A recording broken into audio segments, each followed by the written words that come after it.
vemos que o Senhor Jesus já nos traz muitas lições a respeito do recurso que nós temos aqui na terra, daquilo que Ele nos entrega aqui na terra. Em Lucas 16, a partir do versículo 1, Ele vai contar uma parábola a respeito do mordomo infiel. Nessa parábola nós conhecemos que os servos das trevas, eles são mais sábios do que os servos da luz. Mas por que são mais sábios? Porque eles adquirem recursos, e os recursos que eles adquirem, eles usam para se beneficiar mais e mais. E quando nós olhamos muitas das vezes para os servos de Deus, que tem recurso natural, que tem recurso espiritual, na maioria das vezes ele não usa o recurso que tem, ele não usa o talento que tem, ele não usa o dom que tem para benefício da obra, não usa para ajudar o próximo, não usa para fazer um ato de caridade. Ele usa o dom que Deus tem, e quando usa, ele usa mal. Às vezes ele se enche e descarrega no próximo, mas o servo da treva, ele usa o recurso que tem para se beneficiar mais e mais. E Jesus nos adverte que nós temos recurso e nós devemos usar os recursos em prol do reino, em prol da obra, em prol de ganhar almas, em prol de ganhar vidas, porque todos nós sabemos que nós recebemos uma ordem: ide por todo mundo, pregar o evangelho a toda criatura.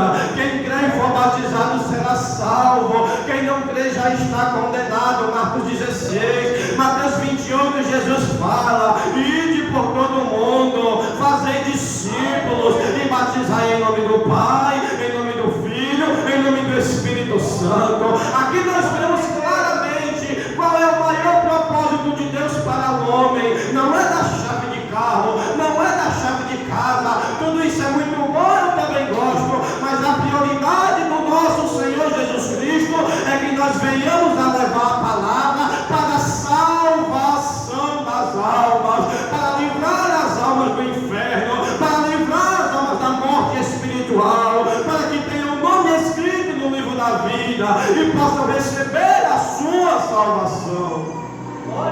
Hoje você vê igreja em toda e qualquer esquina. Mas por que o evangelho tem sido deturpado? Ele tem sido modificado? Porque o evangelho, ao invés de fazer as pessoas se adaptarem a ele, pelo contrário, está se adaptando aos gostos das pessoas. E o ser humano, ele tem uma justiça falha, um pensamento falho, um conceito falho. Mas o evangelho deixado por Deus, ele salva o homem do pecado, ele livra o homem da morte, ele dá salvação às almas. E nós devemos levar a palavra verdadeira, para que as almas não venham buscar primeiramente recursos materiais, mas sim buscar primeiramente a salvação da sua alma. Depois ele vai ter tempo para buscar dinheiro, para buscar recurso, mas primeiro busca a salvação da tua alma. Glória a Deus! Pregar chave de carro dá glória e dá membro. Chave de casa dá glória e dá membro. Pregar que Jesus vai abrir uma empresa, uma porta de trabalho, dá glória e dá membro. Mas pregar contra pecado, pregar que Jesus quer que tu se arrependa e se converta, que tu seja servo da luz, geralmente diminui o glória e diminui os membros. Mas os membros que ficam é porque está arrependido, é porque quer andar na luz, é porque está no caminho estreito, é porque quer ir para o céu. Aleluia! 13ª campanha, o pão da revelação. A maior revelação que nós temos chama-se Jesus de Nazaré. Ele não veio ao mundo se entregar para que nós venhamos adquirir recursos materiais, mas sim adquirir a salvação da nossa alma. Em Lucas 16,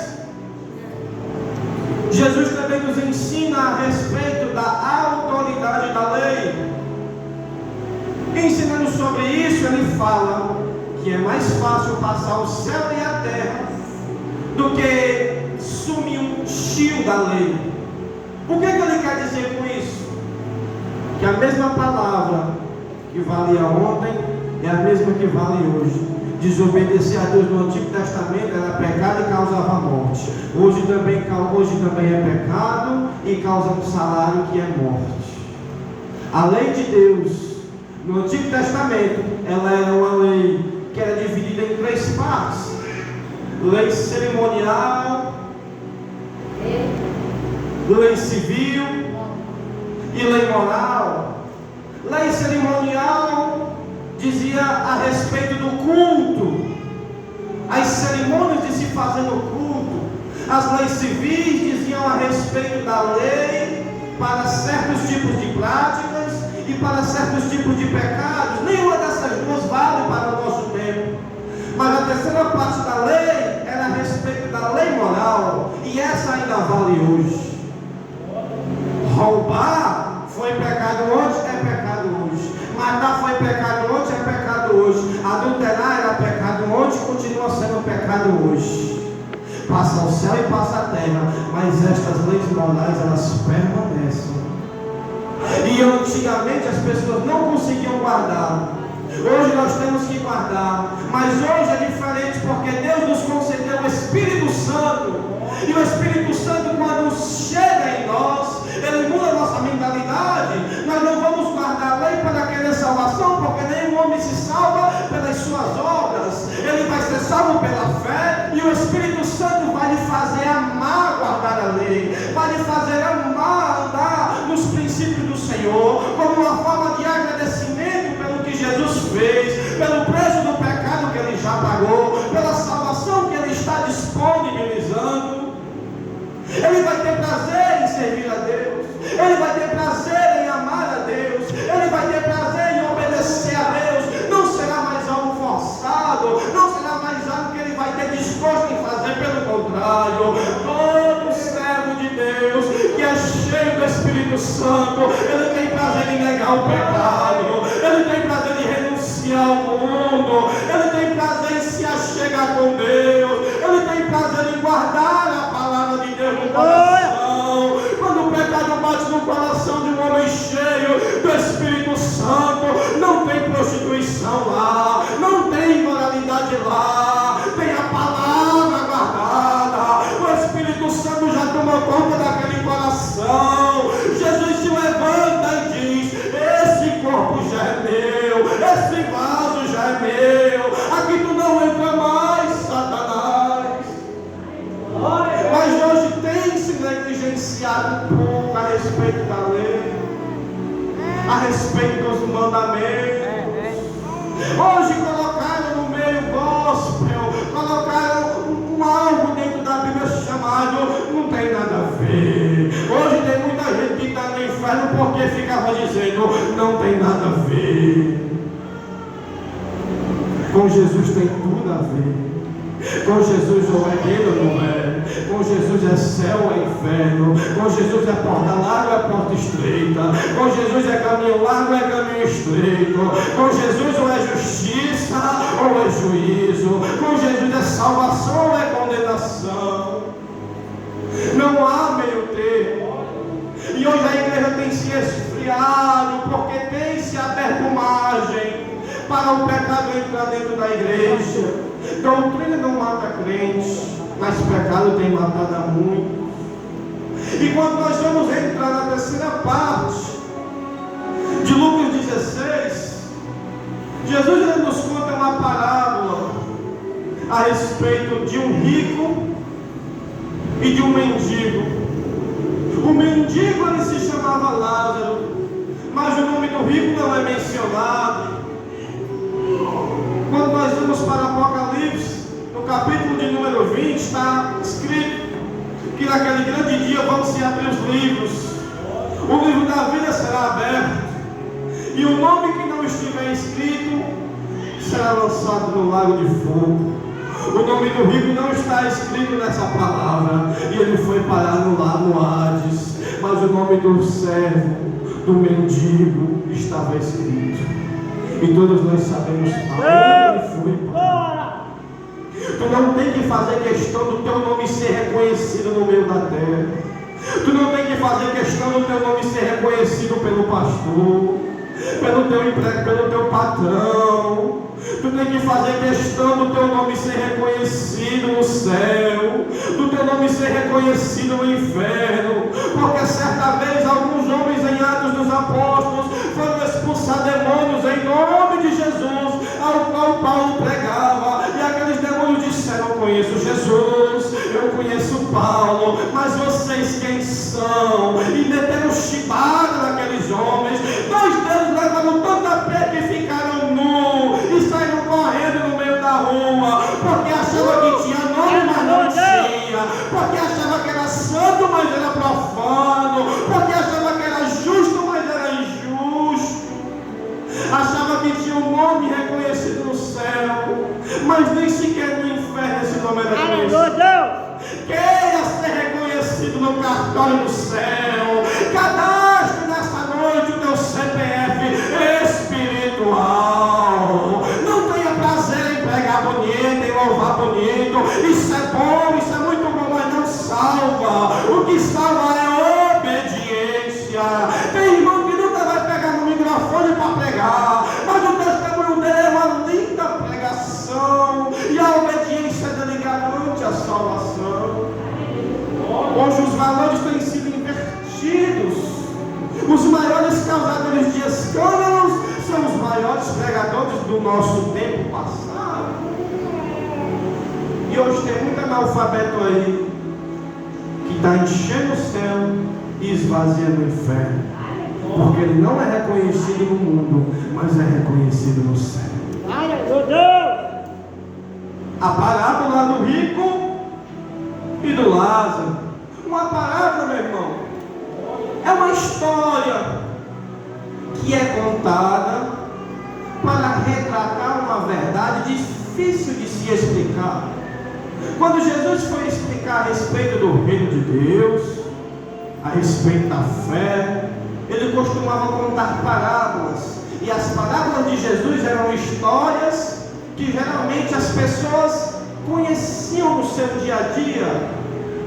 Uma semente, o reino do céu é comparado com uma semente, um pouco de fermento levando a toda a massa, coisas que as pessoas conheciam, e Jesus gostava de falar em parábolas. Por quê, irmão?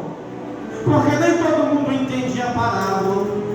E por que Jesus não explicava logo? Não era mais fácil? Seria mais fácil. Mas Jesus pregava em parábola para saber quem tinha interesse de perguntar, Senhor, nos explica, e quem tinha interesse só em receber os milagres. Hoje as pessoas que mais procuram milagres é as pessoas que menos buscam ao Senhor em oração e na palavra. Mas quem desce na oração e na palavra, quando vai ler a Bíblia, não entende, ele diz, Senhor, me dá um entendimento.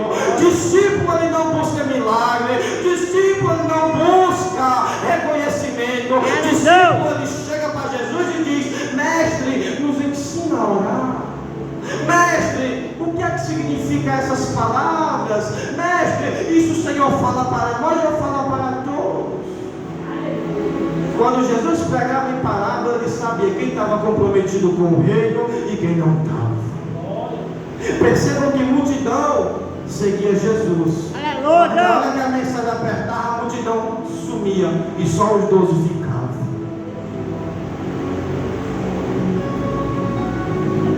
Tenha compromisso com o dono da seara. Tenha compromisso com o Rei dos Reis e Senhor dos Senhores. Mas, irmão, você não sabe como é que eu estou. Você não sabe a situação que eu estou. Você não sabe a forma que eu estou vivendo. Deixa eu te contar algo, meu irmão. Eu sei que enquanto estamos aqui é pau, é pedra, é dificuldade. Mas deixa eu te contar uma novidade. O Criador do mundo não tinha onde repousar a cabeça. Aleluia! O verbo que estava com Deus, o verbo que era Deus, o verbo pelo qual Deus criou todas as coisas e mantém todas as coisas de pé, ele se encarnou e veio ao mundo, e ele não tinha onde deitar a cabeça e dormir. Ele diz que a raposa tem os covis, ele diz que os lobos têm as suas tocas, mas ele não tinha onde deitar a cabeça. O Criador de todas as coisas. Os discípulos de Jesus não tinham sequer um sapato para trocar, não tinha sequer uma camisa furada para trocar, mas eles tinham a essência do Espírito. Eles viviam em jejum e oração. Eles estavam presos, mas diziam para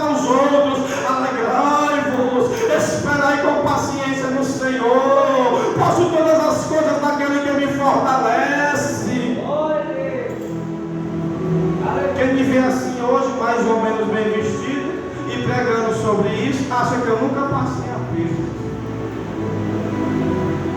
Mas eu não subo para pregar o que eu não vivo, eu subo para pregar o que eu vivi. E esse baixinho sabe do que eu estou falando. Quando tinha o tamanho do Davi, com meus outros irmãos, a gente era no meio das BR, tampando buraco e estendendo o pãozinho para alguém dar o que comer. Era no meio do sol quente, quebrando pedra. Era vendendo verdura. Às vezes, em certos dias, eu casei com minha esposa. Tinha um dia na minha casa que eu não tinha nem sequer um pacote de bolacha para abrir, nem um miojo para comer um macarrãozinho em 3 minutos, né? 3 minutos. Nem um miojo, ela sabe do que eu estou falando. Na minha segunda casa de aluguel, tinha que pagar aluguel, tinha que pagar água, tinha emprego, mas devia amarrar os outros. Não dava tempo nem do salário pingar na conta. Apertado. Mas eu não chegava no meu pai e dizia: meu pai, eu estou aperreado. Não foi eu que quis casar. Não foi eu que fui tirar ela da casa do pai dela. Senhor! Aleluia. Jó sofreu muito mais. O que eu estou passando aqui é pouco. E como tu multiplicou na vida de Jó, eu creio que o Senhor também vai fazer na minha. Glória a Deus. Murmurar jamais. E tinha certo dia que eu chegava na casa do meu pai, meu irmão sem saber de nada, chegava, aqui meu irmão, 15 reais para você. Sentava na mesa da minha mãe, a minha mãe não perguntava, ela já chegava e botava um prato. Tomei, meu filho, almoço na sua esposa.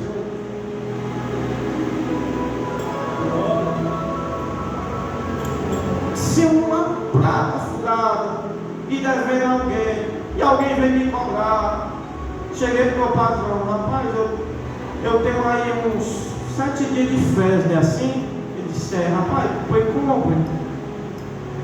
Eu estou vendendo meus 7 dias de férias que eu estou precisando para pagar os outros. Mas hoje Deus mudou a minha história. Aleluia. Ele vai mudar a tua. Mas tu tem que estar disposto a adorar no vale, para que quando ele te coloque no monte, tu não venha empinar o nariz. Oh, meus irmãos, adore no vale, que Deus te coloca no monte. Olha o trabalho de casa, almoço todo dia com a minha esposa, todo dia pico com o meu filho. Não pego mais teu pique de manhã. Meu salário aumentou, Deus me deu talento para me ganhar dinheiro por fora, porque eu fui fiel no pouco. E ele olhou para mim e disse: agora tu também vai ser fiel sobre o muito. Ser fiel a Deus no pouco, e ele vai te colocar no muito. Meu Deus! Irmão, o que é que isso tem a ver com a parábola do rico e do Lázaro? Tem tudo a ver, meu irmão. Era um rico e outro pobre. Será possível? Vamos entrar. A hora está passando, eu vou resumir. O rico não tem o nome mencionado, mas a Bíblia fala que ele se vestia de púrpura e de linho finíssimo. Púrpura era um material muito caro. Quem se vestia de púrpura normalmente era alguém que tinha uma alta posição na sociedade. Ele vivia todos os dias regalado e esplendidamente, ou seja, vivia no luxo e vivia na fartura. Quem é que não quer hoje em dia? Só que tinha um porém. Todo dia buscava material, mas quando era para buscar Deus, ele dizia: hoje não. Hoje não, vai dar certo. Mas tinha um pobre, um mendigo chamado Lázaro, o nome dele é mencionado. Sabe o que é que significa Lázaro? Deus é meu socorro. Aleluia, Deus! O Deus que Lázaro serviu, ele é o mesmo Deus que nós servimos. E eu falo com muita certeza, é dos dois Lázaros que a Bíblia fala. Todos os dois serviam um Deus poderoso, e esse Deus está aqui nesta noite. Esse Deus é o teu socorro. Quando tu olha para cima Senhor, teu socorro está lá. A tua morada também é lá. Lázaro não tinha nada. Eu olho para Jó e vejo que Jó ainda tinha um caco de telha para se encostar. Mas Lázaro não tinha isso não. Sabe o que ele tinha? Cachorro para lamber as feridas. E ele nem pedia. Eles iam lá de enxerido. Já imaginou? Não tinha nada. O rico tinha tudo. Lázaro desejava comer das migalhas que caíam da mesa do rico. Mas o rico não dava. Tinha para dar, tinha para vender, mas ele não dava nem as migalhas da mesa. Hoje é diferente? De maneira nenhuma. De maneira nenhuma. Só que o texto nos informa que chegou um certo dia em que esse rico morreu.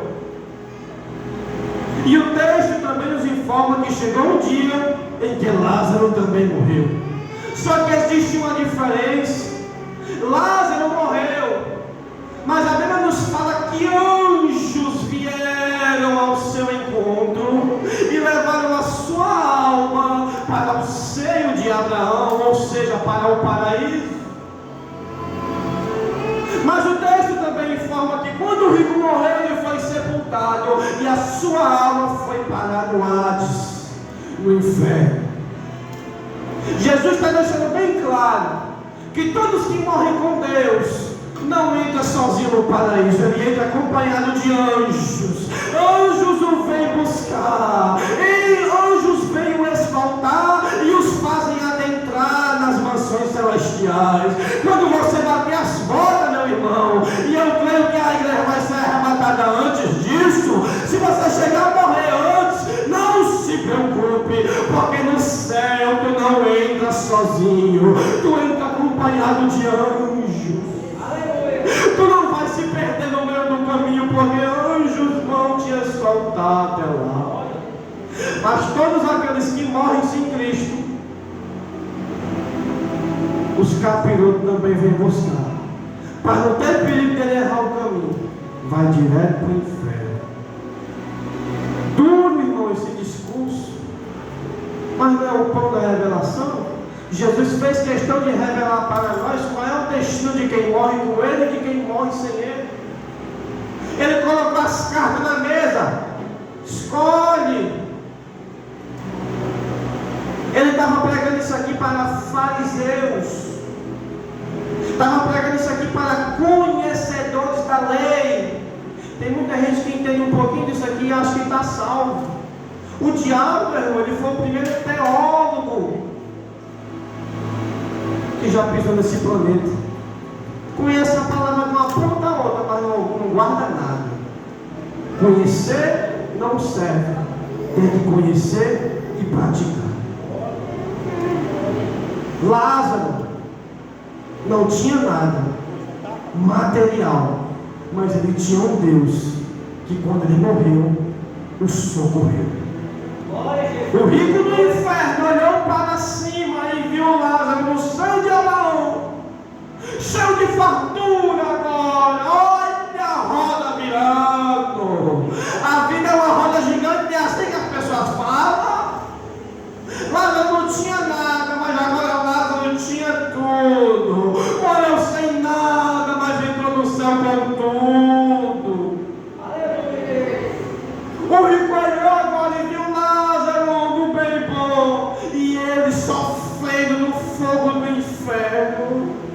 Lázaro queria comer as migalhas da mesa do rico, mas agora era o rico que estava olhando para Lázaro e dizia: mete a ponta do dedo na água e me dá um pouquinho para me saciar minha sede.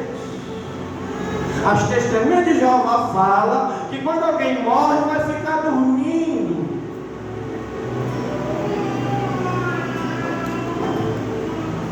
E usam isso como desculpa para acalmar a dor de alguns. Mas Jesus deixou bem claro: conhecereis a verdade, e a verdade vos libertará. Mentira pode ser confortável no começo, mas no final causa uma grande aflição. O rico acordou no inferno, ele sentia dor, estava sendo atormentado no fogo, ele tinha olhos, ele enxergou e reconheceu a Lázaro, ele tinha ouvidos, porque ele ouvia Abraão lhe responder. Ele tinha sede, porque ele queria beber água. Ele tinha tato. Todos os 5 sentidos ele tinha no inferno. Porque Mateus 10:28 deixa bem claro: não temos um homem que pode matar no corpo e não pode fazer nada com a alma. Temos antes aquele que pode matar no corpo e fazer a alma perecer no inferno. Lázaro não tinha nada, foi fiel no pouco, mas Deus o colocou sobre muito. E essa mesma promessa está designada sobre cada um de nós. Quem me vem pregando assim acha que ganhar dinheiro é pecado. Não é pecado não, meu irmão, se puder ganhe, mas nunca deixe o dinheiro tomar o espaço no teu coração, que geralmente é o que acontece com a maioria. Porque quem ganha muito dinheiro, para manter muito dinheiro na conta, tem que se manter ocupado. Todo rico, ele se mantém ocupado, ele nunca tira um tempo. Porque no dia que ele tirar um tempo, ele sabe que as finanças dele vai baixar. E o diabo ele já faz assim, para manter amarrado, para o coração ficar ocupado, não tem espaço para Deus entrar. Por isso que o apóstolo Paulo fala que Deus, na maioria das vezes, 1 Coríntios capítulo 1 e capítulo 2, não chamou os grandes, chamou os pequenos. Não chamou os sábios, chamou os loucos. Aleluia. E todo crente pentecostal ele é louco, porque tem coisa que só quem acredita e quem crê é crente pentecostal. O meu avô não tem mais nem pó e nem cinza, mas como crente pentecostal eu creio que quando a trombeta tocar, o mar terá que dar conta dos mortos e a terra também terá que dar conta dos mortos. Pó por pó, partícula por partícula se unirá. O corpo será restaurado, será ressuscitado. E quem mora hoje no paraíso, só a alma vai ter um corpo de volta, que é para o Espírito Santo passar a habitar nele de volta. Esse tipo de mensagem, meu irmão, não alegra muito o coração de muitos crentes, porque eles estão juntando tesouro na terra. Mas se tem crente aqui nessa noite que está juntando tesouro no céu, eu creio que ele vai se alegrar. Glória a Deus. Olhar para Jesus que está sentado à direita do Pai, não é na terra, é no céu. A nossa morada não é aqui na terra, é no céu. Oh, glória Está a Deus. passando aqui na terra, passe deixando lembrança. Mas seja ciente de que o seu local não é aqui. A Bíblia te chama de peregrino. A Nova Jerusalém é a cidade que Deus tem para nós. Lázaro morreu com Cristo, acordou no paraíso. O rico morreu sem Cristo, acordou no inferno. As cartas estão na mesa. Lázaro recebeu o socorro de Deus, e hoje esse socorro ainda está disponível para muitos, para todos. Coloquemos-nos sobre os pés. Vamos ficar em pé, meus irmãos.